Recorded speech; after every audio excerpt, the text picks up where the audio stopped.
윤석열 대통령에 대한 체포영장을 공수처가 언제 다시 집행할지 관심이 쏠리고 있는데요. 공수처 상황 한번 연결해서 전해 듣겠습니다. 김상훈 기자, 오늘 2차 집행이 이뤄질 수도 있습니까? 네, 공수처는 검토 후에 결정하겠다는 입장만 반복하고 있습니다. 1차 때와 마찬가지로 이곳에서 공수처 차량이 출발하는 걸 확인해야 알 수 있을 것 같습니다. 1차 때는 오전 6시 14분쯤에 차량 5대가 연달아 출발을 했는데 오늘은 아직까지 별다른 움직임이 포착되지는 않았습니다. 지난 1차 집행 당시에는 아침 출근길 차량 정체 때문에 한남동 관저에 도착하기까지 1시간 이상 걸렸었는데요. 만약 공수처가 오늘 2차 집행에 나선다면 휴일인 만큼 훨씬 빠른 시간 안에 관저에 도착할 걸로 보입니다. 체포영장 유효 시한은 월요일인 내일 자정까지입니다. 기회는 오늘과 내일 이틀뿐인 겁니다. 그래서 시간에 쫓겨서 마지막 날 하기보다는 오늘 체포영장을 다시 집행할 거라는 관측이 나왔는데요. 휴일에는 공수처 건물을 비울 수 있고 교통 여건도 평일보다 낫다는 이점도 있습니다. 다만 휴일에는 어제처럼 관저 앞에 탄핵 찬반 집회로 인파가 더 많이 몰릴 수 있다는 점이 변수입니다.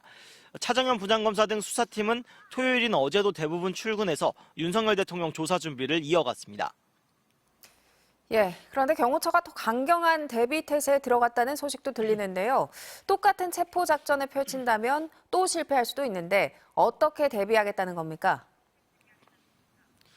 네, 이런 식으로 공수처가 또 나섰다간 윤 대통령을 체포할 수 있을 거라고 장담하기 어려운 게 현실입니다. 1차 시도에서 공수처와 경찰 체포조는 대형 버스 방어벽을 2차례 넘어섰지만 관저 200m 앞에서 200여 명의 저지선을 마주했습니다. 결국에 체포영장 집행은 무산이 됐습니다.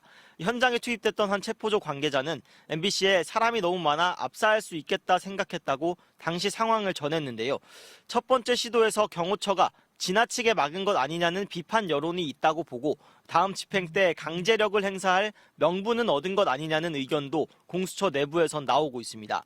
인간 방패 뒤에 숨어 사법 절차를 무시하는 윤 대통령에 대한 비판 여론이 큰 점도 공수처는 고려하고 있습니다. 공수처와 경찰에 비해 경호처 인력이 갑절이라 그 벽을 뚫지 못했던 만큼 2차 집행을 하게 된다면 지원 인력을 더 보강을 하고 특공대 투입 등 물리력 행사 방안도 검토를 할 걸로 보입니다.